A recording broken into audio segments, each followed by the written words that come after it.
자, 오늘은 우리 창세기 1장 14절에서 31절 말씀 가지고 천지창조 이제 마지막 세 번째 시간 함께 하도록 하겠습니다. 지난 시간에는 이 창조의 전 3일, 여섯째 날 중에서 이제 세 날을 살펴봤는데요. 말씀드리기에는 이 천지창조에는 전 3일과 후 3일로 나눠져 있다, 이렇게 이야기했죠. 그래서 이 창세기 1장 2절에서 이 천지창조가 이루어지기 전에 이 세상의 상태가 어땠느냐, 땅이 공허하고 혼돈하였다 그랬거든요. 땅이 공허하고 혼돈하였다. 이 공허했다는 것은 아무것도 없었다, 비어 있었다는 이야기고, 혼돈했다라고 하는 것은 모든 것이 다 섞여 있는, 아직 분리되지 않은 질서가 없는 상태, formless였다 그랬죠. 그래서 이 전 3일에는 혼돈한 formless였던 세상을 폼을 만드는 과정, 그래서 이 여러 어떤 배경 나누고 질서를 부여하는 것이 전 3일이었었고요. 그다음에 후 3일에는 이 formless의 폼이 만들어졌잖아요. 근데 그 폼이 만들어진 안에 주인공들을 집어넣는 겁니다. 그래서 이제 주관자들을 이렇게 세우는, 그래서 채우는 과정, 공허한 것을 이제 완전히 채우는, 충만하게 채우는 과정이 이제 천지창조의 과정인데요. 오늘은 뒤에 이제 채우는 과정을 볼 겁니다. 근데 이 채우는 과정은 항상 이 전 3일과 후 3일이 연결이 되어 있어요. 그러니까 전 3일의 첫째 날은 후 3일의 첫째 날인 네 번째 날에, 그러니까 첫째 날에 빛을 만드셨잖아요. 그러면 그 빛의 주관자인 해와 달과 별을 후 3일의 첫날 만드시고, 그다음 두 번째 날에는 물과 물을 나눠서 가운데 궁창 하늘을 만들고, 하늘 위의 물과 하늘 아래 물로 나눴잖아요. 하늘 위의 물은 수증기 상태로 존재를 하고 이렇게 되어 있는데, 그러면 이 다섯 번째 날, 후 3일의 두 번째 날에는 이 공간에다가 생물들을 채우는 겁니다. 하늘에는 새를 만드시러 채우시고, 바다에는 여러 바다 생물들, 여러 물고기들이랑 모든 바다 생물들을 채우시는 일을 하시는 거죠. 그다음에 마지막 세 번째 날에는 이제 이 물에서 물과 육지를 이렇게 구분하셨잖아요. 그럼 후 3일의 여섯 번째, 이 세 번째 날은 6일차에는 이 모든 땅의 짐승들과 사람을 만드는 거예요. 그래서 이제 오늘은 이 후 3일을 볼 건데, 그 중에서 특별히 이 모든 천지창조에서 마지막에 만드신 이 사람, 인간의, 하나님의 천지창조의 핵심이 있다. 그러니까 모든 천지창조에서 지금 하나님께서 말하고자 하는 것은 인간의 창조에 있거든요. 그래서 앞부분은 좀 빨리 이렇게 살펴보고, 인간의 창조에 대해서는 조금 더 자세하게 살펴보려고 합니다. 그다음에 그러면 이제 첫 번째 살펴볼 것은요, 우리 네 번째 날인데, 바로 첫 번째 날 빛이 있으라 하셨고, 그다음에 이 네 번째 날에 그 빛의 주관자들인 해와 달과 별들을 만드셨습니다. 그래서 우리 한번 그 부분을 읽어볼게요. 14절에 19절인데 한번 같이 한번 읽어보겠습니다. 자, 시작. 하나님이 이르시되 하늘의 궁창에 광명체들이 있어 낮과 밤을 나뉘게 하고 그것들로 징조와 계절과 날과 해를 이루게 하라. 또 광명체들이 하늘의 궁창에 있어 땅을 비추라 하시니 그대로 되니라. 하나님이 두 큰 광명체를 만드사 큰 광명체로 낮을 주관하게 하시고 작은 광명체로 밤을 주관하게 하시며, 또 별들을 만드시고 하나님이 그것들을 하늘의 궁창에 두어 땅에 비추게 하시니 낮과 밤을 주관하게 하시고 빛과 어둠을 나누게 하시니 하나님이 보시기에 좋았더라. 저녁이 되고 아침이 되니 이는 넷째 날이니라. 그러니까 첫날에 모든 에너지의 근원인 빛을 만드셨죠. 그리고 이제 후 3일의 첫날인 4일차에 그 빛을 주관하는 모든 크고 작은 광명체들, 해와 달과 별들을 만드셨습니다. 근데 여기서 조금 이상하다고 느끼는 분들이 있을 거예요. 그러니까 왜냐하면 어떻게 해와 달과 별들, 발광체들이 없는데 먼저 빛이 만들어질 수 있느냐, 이거에 대해서 되게 의문을 갖는 사람들이 있습니다. 그런데요, 이 첫 번째 날의 빛은 히브리어로 오르라고 합니다. 오르, 아주 근원적인 에너지를 나타내는 빛이고요. 네 번째 날 만든 이 해와 달과 별들은 광명체들이라고 하는데, 이것을 히브리어로 마오르라고 합니다. 마오르, 그러니까 오르에 마가 붙어 있어요. 그래서 이것은 빛을 내는 곳, 빛을 내는 도구, 이런 뜻입니다. 이건 도대체 그러면 빛을 내는 발광체가 없는데 빛이 먼저 있을 수 있느냐라고 의문을 가지시는 분이 있을 텐데, 우리가 과학적으로도 뭐 이 세상에 여러 가지 우주의 시작에 대한 이론이 있는데요. 그 중에 하나가 빅뱅 이론이잖아요. 빅뱅 이론에서도 아무것도 없는 우주에서 갑자기 큰 폭발과 함께 빛과 가스와 뭐 여러 가지 것들이 나타나서 결국 그것이 우주를 만드는, 뭐 해와 달과 별들을 만드는 시초가 됐다, 이렇게 이야기하잖아요. 그러니까 이 세상의 과학에서도 그 이야기를 하는 거예요. 그러니까 해와 달과 별이 있어서 빛이 나온 게 아니라 제일 처음에 그 빅뱅을 통해서 근원적인 빛과 에너지가 먼저 있었다라고 하는 거예요. 그런데 과학자들은 그러면 처음에 그 빅뱅에 시작되는, 처음으로 나오는 그 빛과 에너지는 어디서 왔느냐? 과학적으로는 밝힐 수가 없어요. 그죠?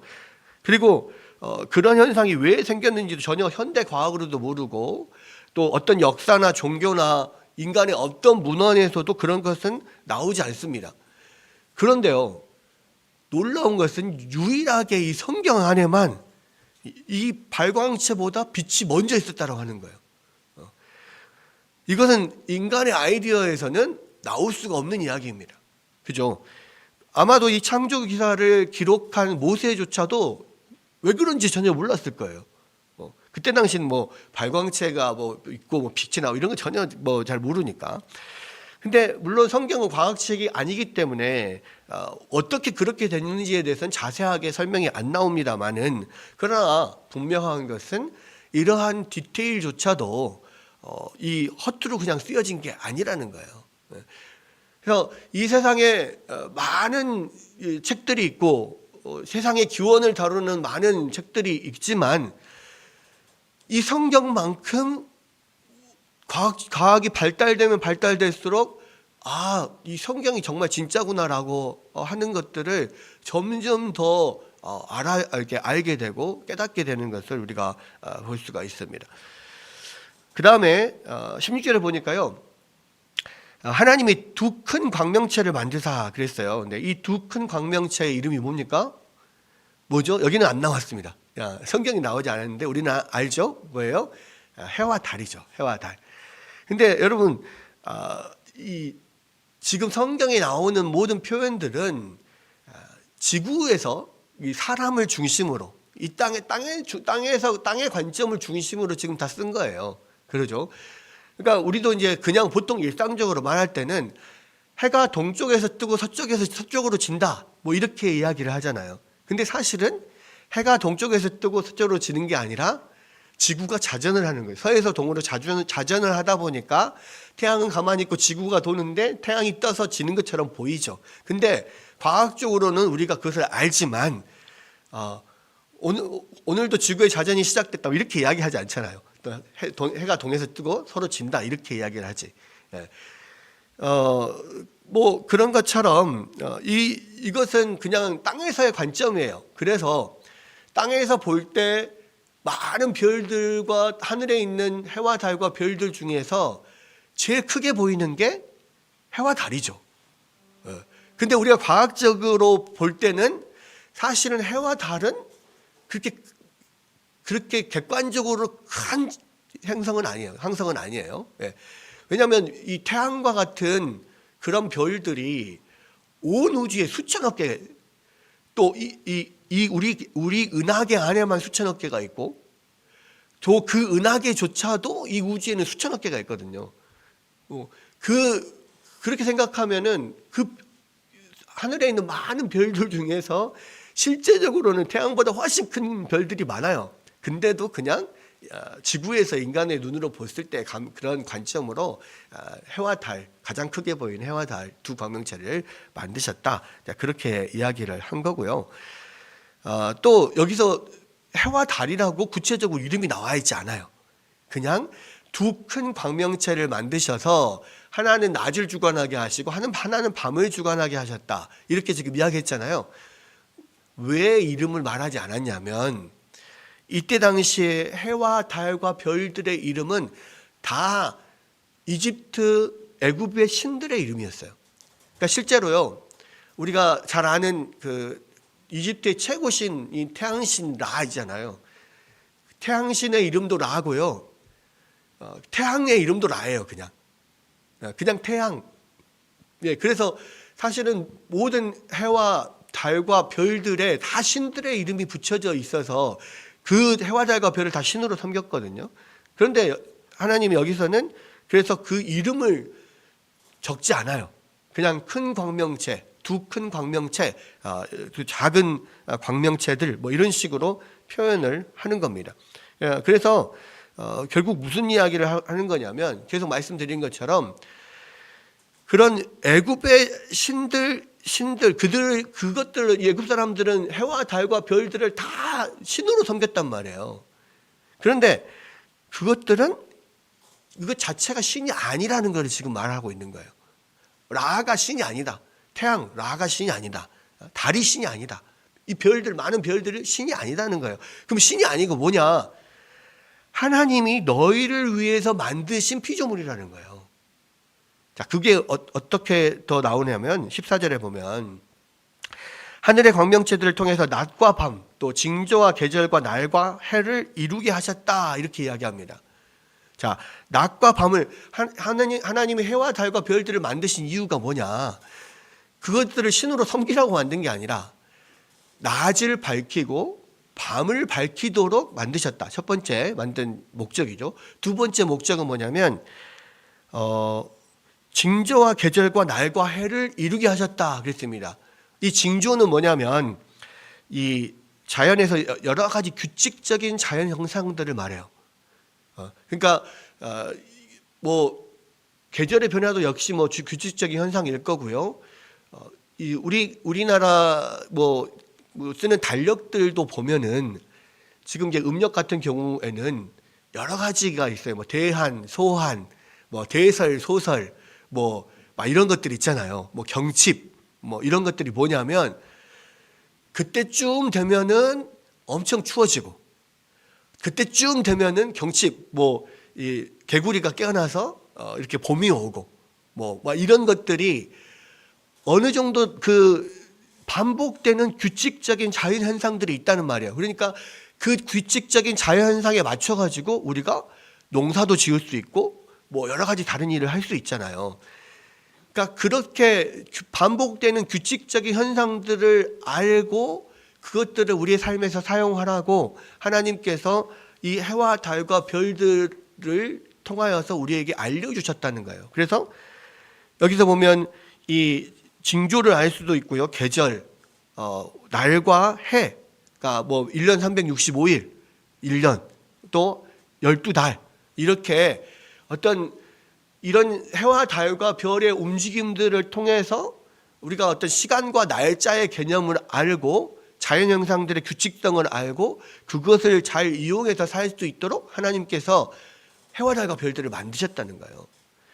그러니까 결국은 모든 우리 인간들이 이 해와 달과 별들조차도 하나님이 우리 인간을 위해서 인간들이 사용하도록 만드셨다고 지금 이 창세기는 말하고 있는 거예요.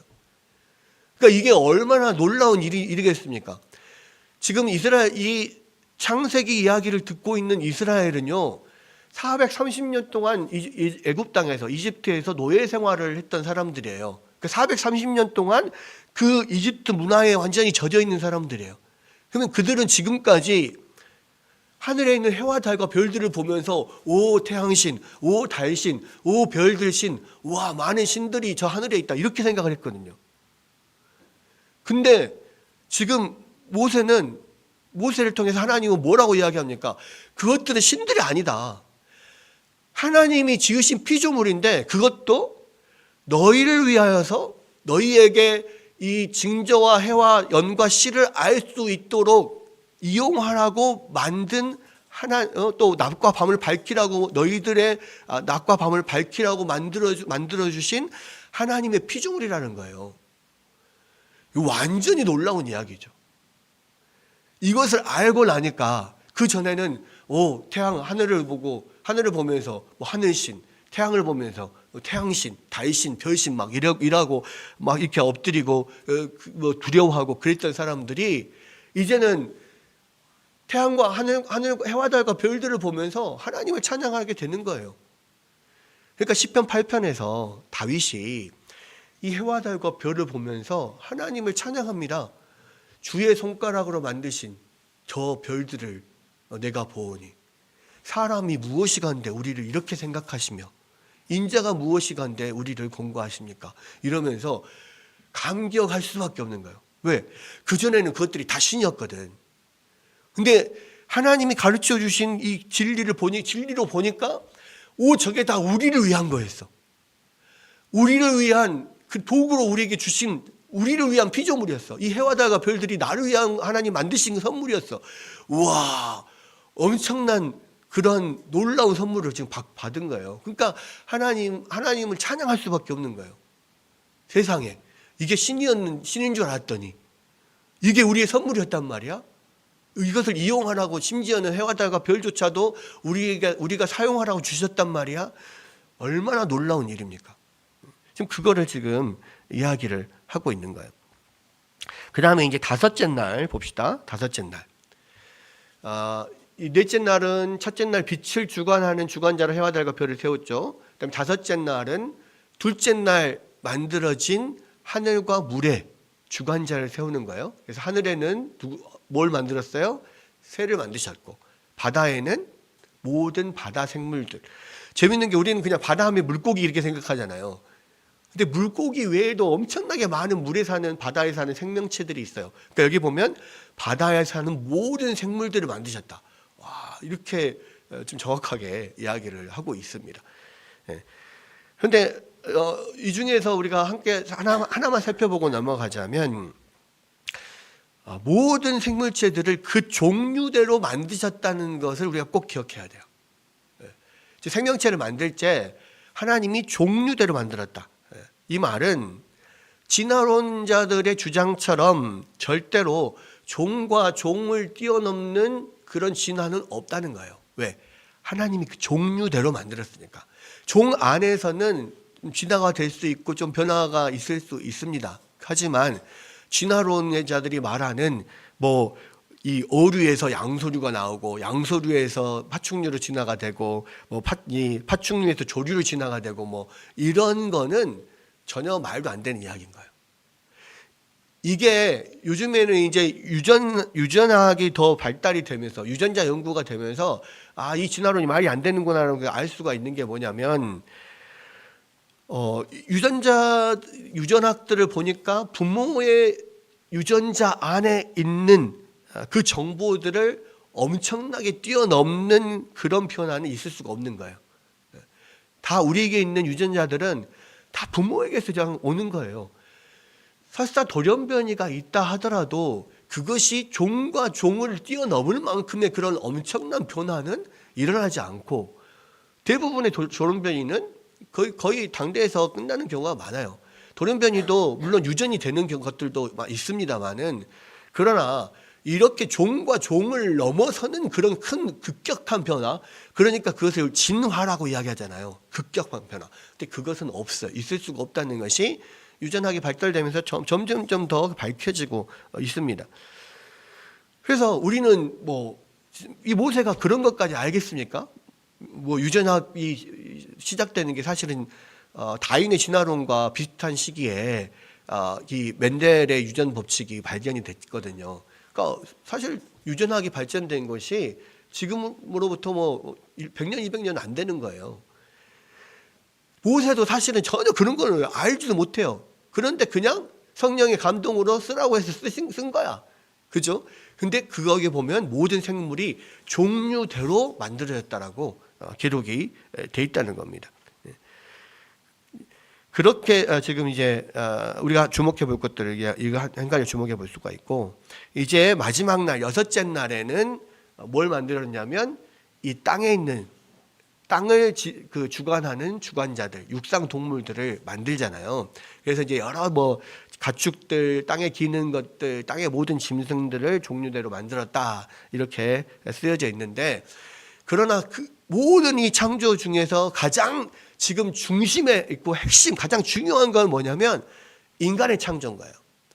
그래서 지금 이 창조의 가장 핵심에 인간의 창조가 있다는 것을 우리가 뭘로 알 수가 있냐면 이 인간의 창조만 좀 특별하게 기록이 되어 있습니다.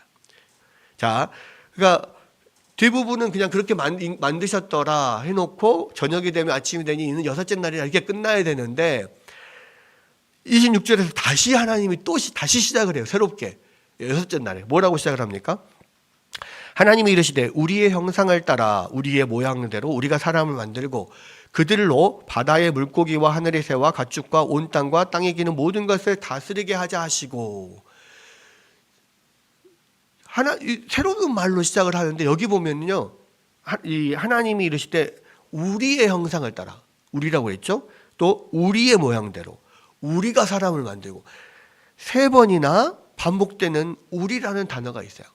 자, 그럼 여기서 하나님이 우리라고 하니까 이 모세조차도 또는 유대인들도 이게 뭔가 좀 잘못됐나 뭐 이렇게 생각을 했을 수도 있어요.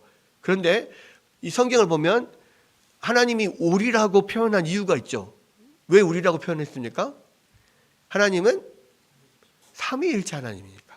성부, 성자, 성령 삼위 하나님이 지금 이 구약에서는 잘 모르는데 나중에 이제 신약에 오면 하나님은 성부, 성자, 성령 삼위 하나님으로 존재하시는구나를 더 분명하게 알 수가 있어요. 그런데 창세기에도 분명히 1장 1절에서도 1절 2절에서도 나오잖아요. 하나님이 천지를 창조했다라고 하면서 또 하나님의 영이 수면에 운행하셨다라고 성부와 성령이 1장에도 등장을 합니다. 그런데 거기에 대해서 구약시대 사람들은 별로 그렇게 이게 뭔 말인지를 잘 모르고 주목하지 못했을 뿐이죠. 근데 곳곳에 하나님이 이런 복수 형태로 또 삼위 하나님으로 나오시는구나라는 것들을 우리가 알 수가 있습니다. 그런데 다른 날 모든 것을 만들 때는요, 그냥 하나님이 있으라 하면 있었고 내라 하면 내고 뭐 이렇게 됐단 말이에요. 그런데 마지막 날 여섯 번째 날 모든 짐승들을 다 만들고 마지막에 이 인간을 만들면서는 그냥 무조건 인간이 만들어져라 이렇게 하지 않고요, 하나님이 논의를 하셔요. 삼위 하나님이 서로 우리가 서로 함께 우리의 형상을 따라 만들자, 그렇게 이야기를 하고 있습니다. 그러면서 이 인간을 만드는 목적까지 나와요. 인간을 만드는 목적이 뭡니까? 해와 여기 그 바다의 물고기와 하늘의 새와 가축과 모든 땅에 있는 기는 것들을 다스리게 하자. 그러니까 모든 피조물을 다스리는 목적으로, 다스리게 할 목적으로 인간을 만드셨다는 거예요.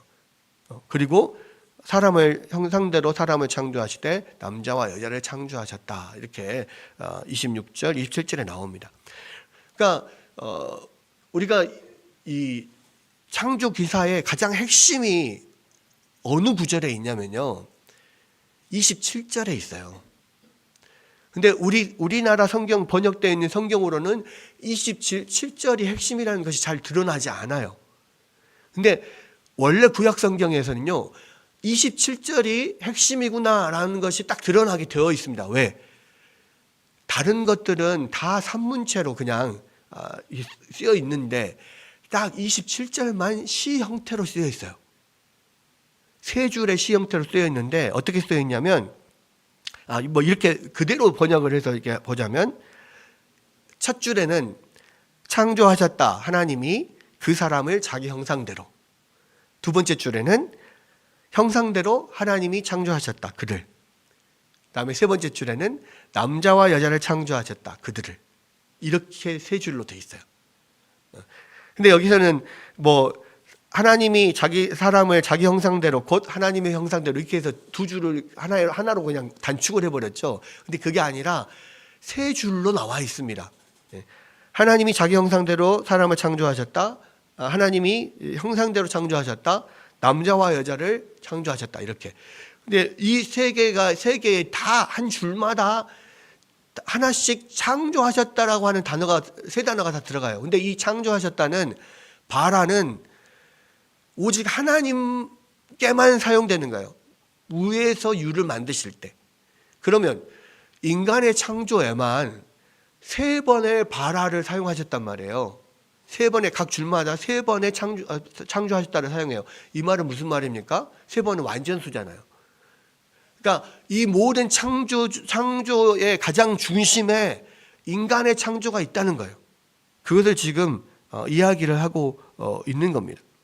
그래서 지금 이 창조기사의 핵심은 인간의 창조이고, 이 모든 우주 만물을 하나님이 놀랍게 창조하셨는데 그것보다 훨씬 더 놀라운 것이 인간의 창조다, 인간이다. 지금 그것을 말해주고 있는 겁니다. 여러분, 그래서 시편 기자는요, 하나님께서 나를 지으심이 심히 기묘하심이라 이렇게 표현하거든요. 근데 이거는 심히 기묘한다 이 말은 영어로는 어떻게 표현되어 있냐면 fearfully and wonderfully made 이렇게 되어 있습니다. fearfully and wonderfully. fearfully는 뭐예요? 두려울 정도로 엄청난 작품이다. 또 wonderfully, 놀라울, 경탄할 만한 놀라운 작품이다, 이런 이야기예요. 여러분, 하나님이요, 이 세상에 그런 많은 해와 달과 별과 모든 그런 동물들보다 훨씬 더 놀랍게 신비롭게 만든 그 피조물이 바로 인간이라는 거예요. 여러분, 다른 것을 만들 때는 이렇게 강조되지 않아요. 그리고 다른 것을 만들 때는 우리가 모여서 이렇게 만들자 의논하지 않습니다.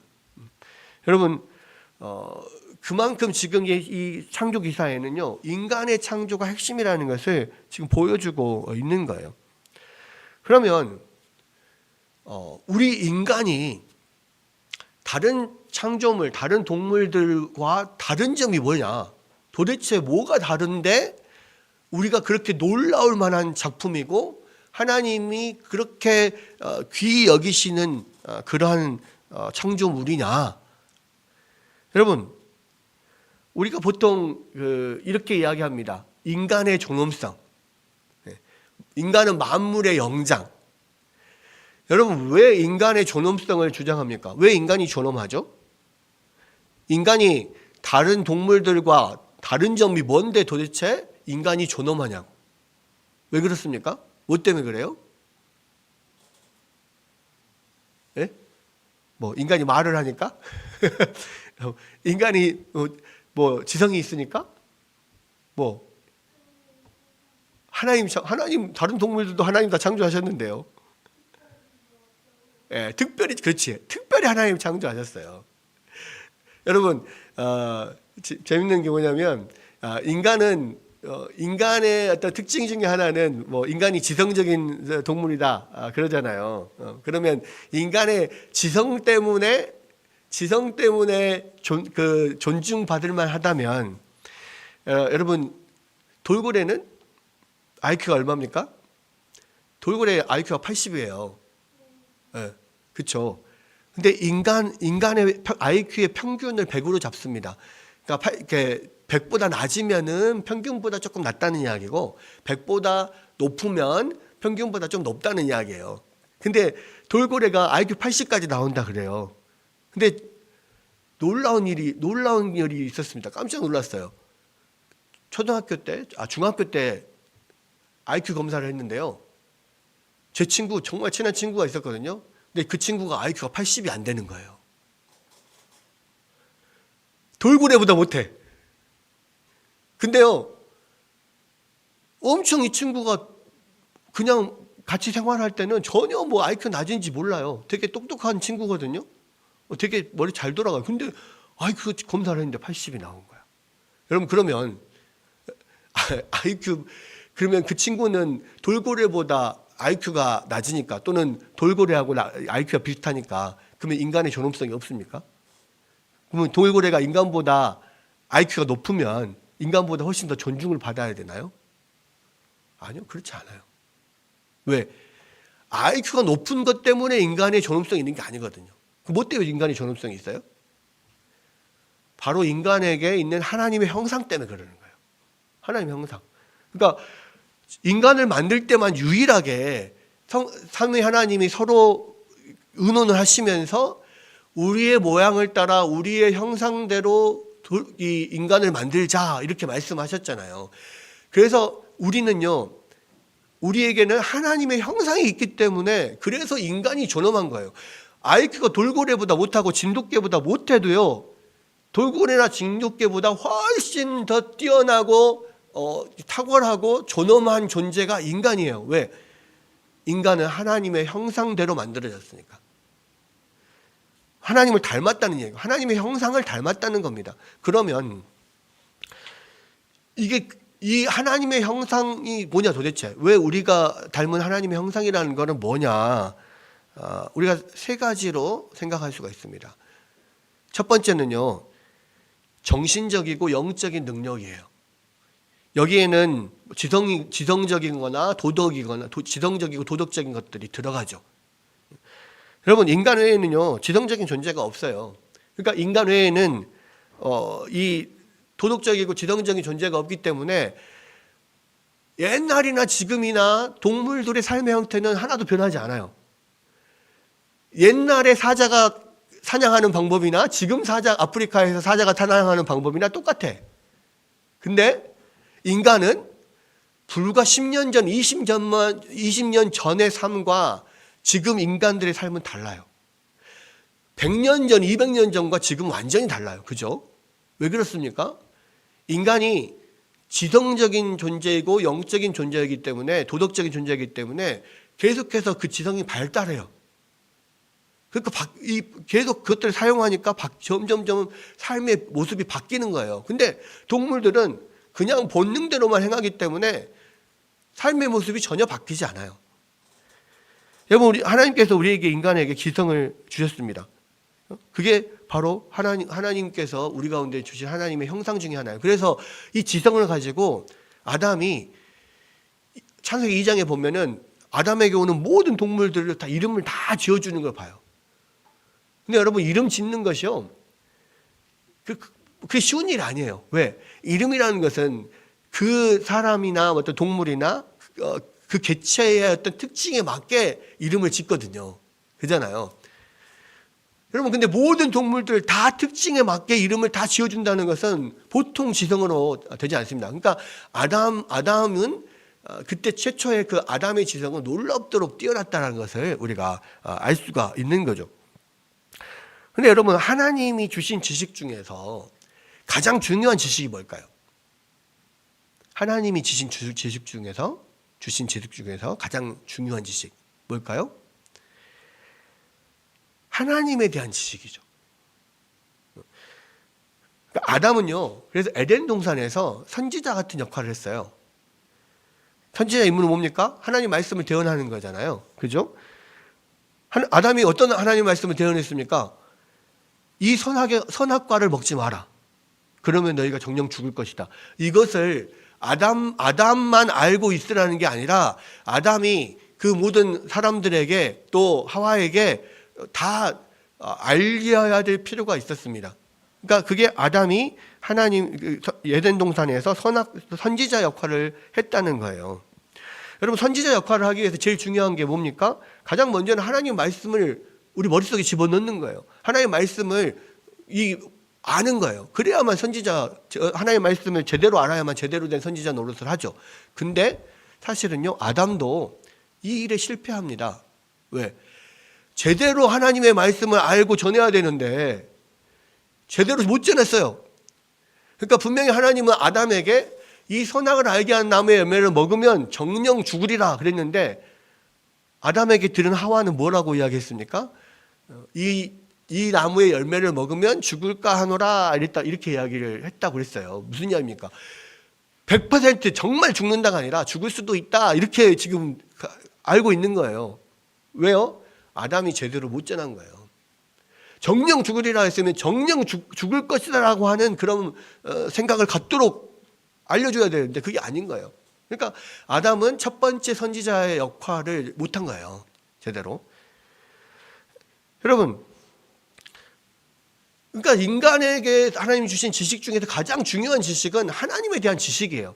왜냐하면 하나님이 우리를 만드셨고 하나님의 목적으로 우리를 만드셨기 때문에 하나님의 지식을 알고 하나님에 대해서 알고 하나님의 말씀을 전하는 것이 인간에게 주어진 첫 번째 임무였단 말이에요. 우리의 지성을 사용하는데 가장 중요한 것이 그거예요.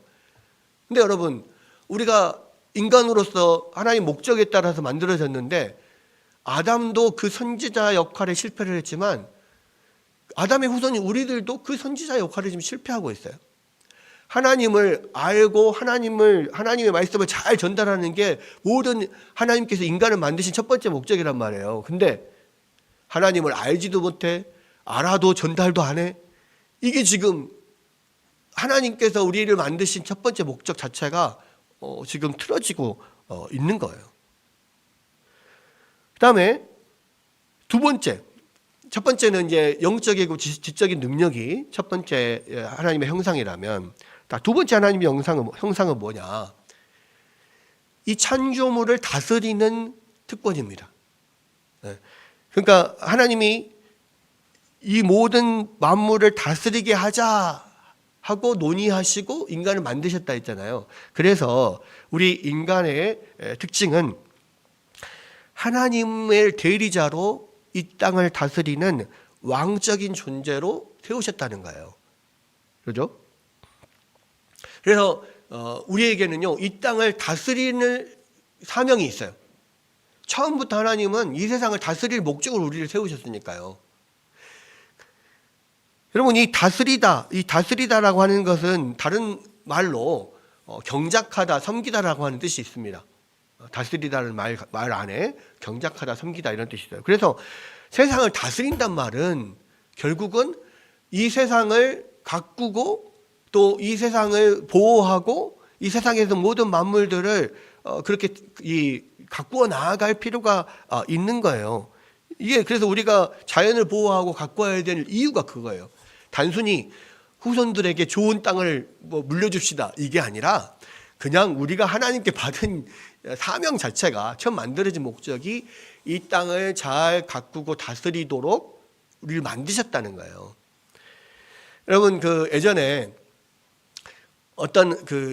아마 어떤 수련회를 갔던가 아마 그랬을 것 같아요. 가족 수련회 이런 걸 갔었는데 어떤 아이가 메뚜기를 잡았어요. 메뚜기를 잡고 막 갖고 놀다가 이놈이 다리를 하나씩 뜯으면서 이렇게 그냥 이렇게 노는 거예요. 그래서 어른들이 아니 왜 메뚜기 다리를 뜯냐, 하지 마라 이야기를 하는데 이 아이는 왜요? 왜 뜯으면 안 되는데요? 이렇게 이야기를 하는 거야. 이 아이들의 공통점이죠. 왜요? 이거. 근데 거기에 대해서 아니 메뚜기가 불쌍하잖아. 왜 생명을 존중해야지 이런 식으로 하지만 사실은 우리가 이 메뚜기 뒷다리를 뜯으면 안 되는 이유가 뭡니까? 하나님이 만드신 피조물이니까요. 굳이 우리가 그것을 먹을 거 아니라면 그거 생명을 해하고 못 살게 굴고 이거 하는 것은 전혀 하나님의 뜻에 맞지 않아요. 잘 가꾸고 보살피고 그렇게 해야 되는 거죠.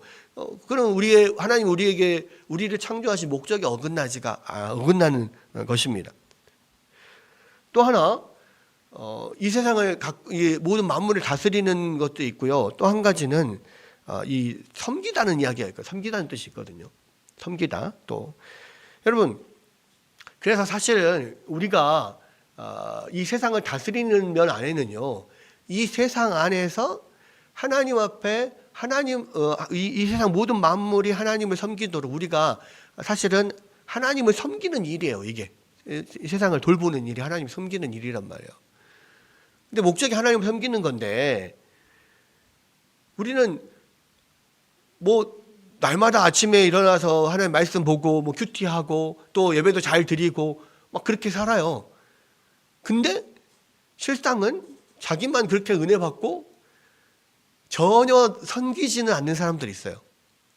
교회 안에서 봉사를 안 하고 다른 사람들을 섬기는 것도 안 하고 세상에서 뭔가를 일을 하거나 사역하거나 헌신하거나 이런 것 전혀 하지 않아요. 자기만 은혜 받고 끝나.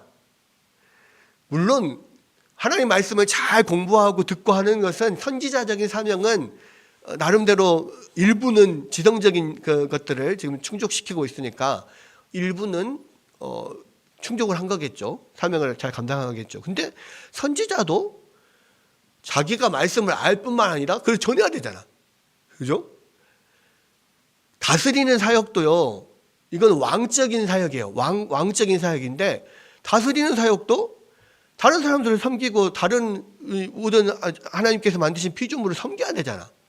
근데 그건 또 하지 않아 그냥. 그러면 왕적인 그런 사명도 우리는 전혀 못하는 거예요. 안 하고 있는 거예요. 세 번째 하나님의 형상이 있어요. 세 번째 하나님의 형상은 뭐냐면 하나님과 교제하는 능력이에요. 그러니까 우리가 하나님과 우리의 어떤 공유적인 속성이 있어서 하나님을 닮은 면이 있어서 영적이고 지성적인 능력, 또 왕으로 다스리는 능력, 또 뭐 우리가 또 그러니까 하나님의 어떤 그런 마음, 심성, 뭐 하나님의 사랑이나 하나님의 긍휼이나 뭐 그런 여러 가지 도덕적인 그런 면들을 우리가 닮아 있기 때문에 하나님과 소통할 수 있어요.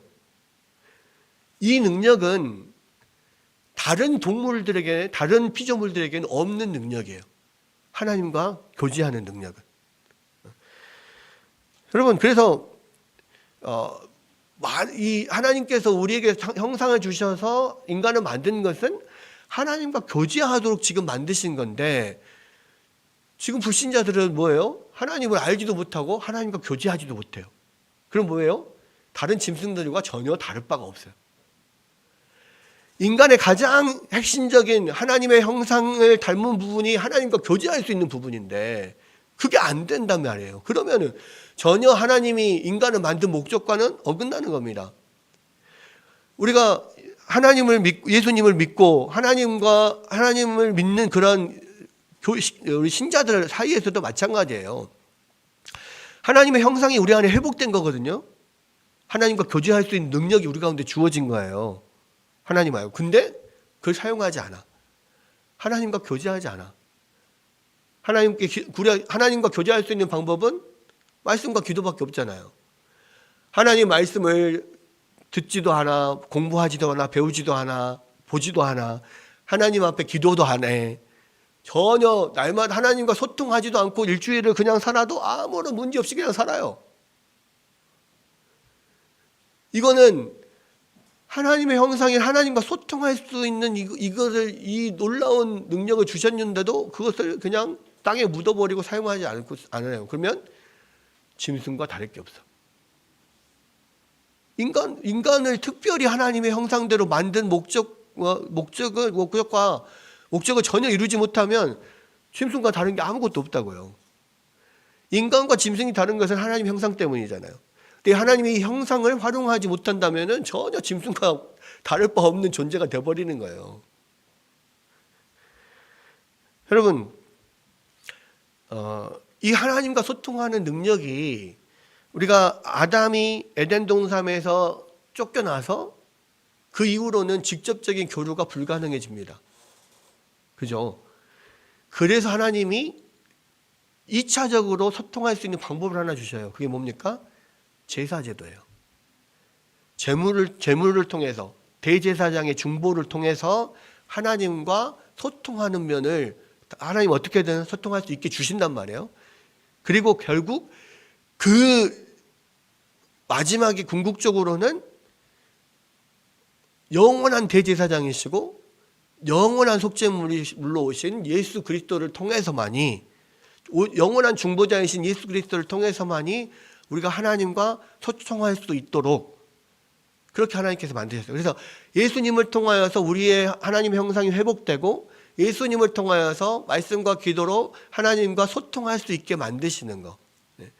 이게 사실은 이 아담이 예수님과 같은 그러한 중보자적인 역할을 원래 했단 말이에요.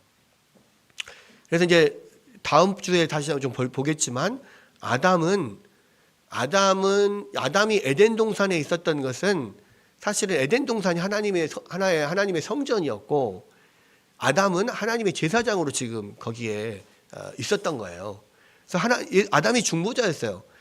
그러니까 아담이 그런 하나님과의 소통의 문제를 해결해주고 모든 아담이 모든 인류의 대표로서 사실은 다른 모든 인류를 하나님과 소통하게 만드는 중보자 역할을 했었어야 되는데 그걸 하지 못하고 범죄함으로 쫓겨나게 되잖아요. 그래서 하나님이 다른 두 번째 아담, 두 번째 중보자를, 더 완전한 중보자를 우리 가운데 세우셔서 예수 그리스도를 통하여서 우리가 다시 하나님과 소통할 수 있게 그렇게 하신 거예요. 그래서 지금 이 천지창조의 어떤 핵심은 뭐냐면 결국 이런 첫째 날부터 여섯째 날까지 그 모든 것을 만드시고 그 중심에 인간을 만드셔서 하나님의 형상을 주셔서 이 인간이 하나님의 선지자 역할, 하나님의 왕적인 대신 대리하는 왕적인 역할, 하나님과 소통하는 제사장의 역할을 할 수 있도록 우리 가운데 임무를 주셨는데 그것을 실패한 거예요. 그래서 그 이후로 이제 3장 15절부터 시작해서 그 실패한 아담을 대신해서 이 사역을 완전히 이루실 완전하신 중보자 예수님을 보내시는 일을 앞으로 하나님께서 쭉 하신다라고 하는 내용이 이 모든 신구약 성경의 내용이라는 겁니다. 그래서 첫 시간에도 말씀드렸지만 이 창세기 기사의 가장 핵심은 인간에 있고 이 아담이 바로 첫 번째 아담, 이 실패를 회복하실 다시 오실 두 번째 아담 예수 그리스도를 미리 보여주고 있다. 그리고 앞으로는 이 창세기를 통하여서 그렇게 실패한 아담, 첫 번째 아담 대신에 오실 그 두 번째 아담을 기다리고 또 그분이 오셔서 이루실 모든 일들을 앞으로 계속해서 시간 속에서 이루실 것을 미리 보여주고 있다라는 것을 지금 이야기를 하고, 그래서 이 창세기 기사는 마지막 요한계시록 끝날 때 이것이 완전히 하나님의 그런 태초부터 세웠던 계획이 이루어지는 것으로 해서 전체가 성경이 끝나게 되는 것이니까 우리가 앞으로 이 창세기를 볼 때 항상 마지막에 이 모든 것을 이루실 예수님을 바라보고 어떤 예수님의 시각에서, 신약의 시각에서 구약을 해석을 해야지만 바르게 해석을 할 수 있다라는 것을 다시 한번 이야기하게 됩니다. 오늘 다룬 것 중에서 가장 중요한 것은 바로 인간에 대한 이야기고요. 하나님이 인간을 만드신 목적이 뭐냐, 인간에게 주신 사명이 뭐냐. 인간에게 주신 사명이 세 가지예요. 예수 그리스도라는 말이 왕과 제사장과 선지자의 역할을 하시기 때문에 예수 그리스도잖아요. 인간에게도 똑같이 왕과 선지자와 제사장의 직분을 우리 가운데 주셨단 말이에요. 그것은 태초부터 지금까지 변하지 않아요. 우리 지금 예수님뿐만 아니라 우리에게도 왕과 선지자와 제사장의 직분을 우리 가운데 주셨어요. 그러니까 우리가 이 세상에서 하나님의 뜻대로 왕으로서 다스려야 되죠. 또 하나님 말씀을 알고 전해야 되죠. 또 하나님과 모든 사람들 사이에 중보자 역할들을 해야 하는 거예요. 그것이 없다면 짐승과 다를 바 없는 거예요. 현대 모든 믿지 않는 사람들은 그 면을 하나님의 관계된 부분을 제하고 나니까 남는 것은 뭐 지성, 언어, 뭐 이런 것들로, 뭐 사회성 이런 것들로 뭐 인간의 존엄성, 뭐 만물의 영장 이렇게 말하지만 사실은 더 핵심은 이 하나님의 형상을 닮은 것이고 하나님의 형상에 따라서 왕과 선지자와 제사장 역할을 하는 이것이 인간의 모든 목적의 가장 핵심이란 말이에요. 이것을 빼버리면 짐승과도 같은 삶이에요. 사실은 크게 다를 바가 없어요. 여러분, 우리 인간에게 주어진 세 가지 사명을 잘 생각하고 우리가 이 세상에서 살아가면서 이 하나님께서 주신 이 세 가지 직분을 잘 감당해서 하나님을 기쁘시게 하는 여러분들 되시기를 주의 이름으로 축원합니다.